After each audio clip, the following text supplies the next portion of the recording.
collaboratrice ed è uno spunto che riprendo da un avvocato, ciao Martina, ciao, che ho conosciuto in crociera ai Caraibi. E quante volte facciamo delle scelte che le persone a noi vicine non condividono? Quante volte le scelte coraggiose sono osteggiate? Quante volte, magari perché non c'è subito un riscontro prettamente economico immediato, le persone vicine ci dicono no, non fa per te, fai qualcos'altro.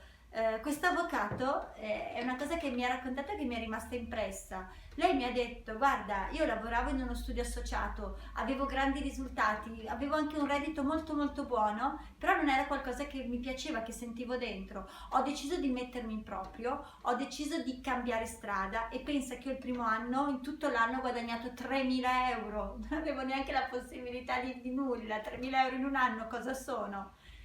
Ok, quante persone hanno la forza di continuare e perseverare nella strada che fanno e che hanno scelto e che sentono dentro nonostante siano osteggiate? Io ricordo che quando avevo 19 anni su un capannone dietro casa mia, il capannone di mio padre, bastava che varcassi, andassi in fondo al giardino e varcassi una rete e avevo un lavoro che mi dava 2 milioni al mese. Una ragazza di 19 anni aveva la possibilità di avere 2 milioni al mese dietro casa, quanti avrebbero detto di no? Ma era qualcosa che io non sentivo, era qualcosa che non volevo e quindi ho deciso di andare all'università e poi per scelte personali un po' particolari, perché avevo un po' discusso con mio padre per alcune sue scelte di vita, per un anno non ho voluto più nulla da lui, anzi per di più, e tutto ciò che lui mi dava, sono sincera, è ancora lì da parte, non l'ho mai toccato. Facevo la babysitter a 4.000 lire all'ora per mantenermi, ricordo che dovevo scegliere, andavo a piedi perché il biglietto dell'autobus costava troppo dalla stazione all'appartamento di Padova, dovevo scegliere se comprare il biglietto dell'autobus o se magari bermi qualcosina con gli amici, mangiavo pasta asciutta, cioè.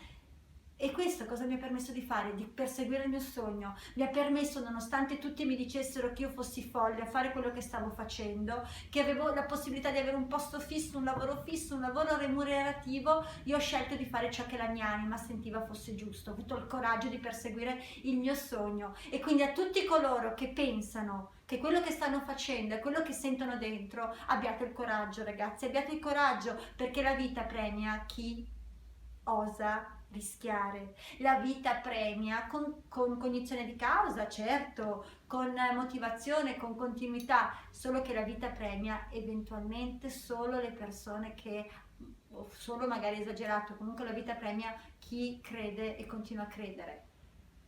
Andatevi a leggere tutte le storie delle persone di successo, sembrano dei fantozzi. Si dice che Walt Disney, prima di realizzare il suo parco, chiese finanziamenti a oltre 302 banche. Quanti l'avrebbero fatto?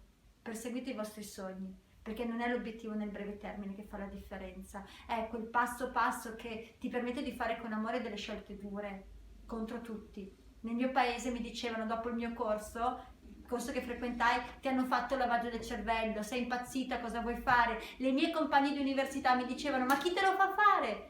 Durante la settimana sei all'università, la sera vai a lavorare, il weekend vai a lavorare, e a quanto lavoravo io all'epoca, non ero neanche pagata, era tutto volontariato, adesso è diverso, 21 anni fa era così, e mi dicevano ti sfruttano. Ok, sono contenta di essere stata sfruttata, perché quello che sono oggi è grazie a quello che ho fatto ieri e grazie alle decisioni contro tutti e contro tutto che io ho preso 21 anni fa. E quindi sappiate che se ottenete qualcosa è perché voi avete deciso di seguire il moto della vostra anima. E con questo augurio un bacio, perché se vuoi puoi.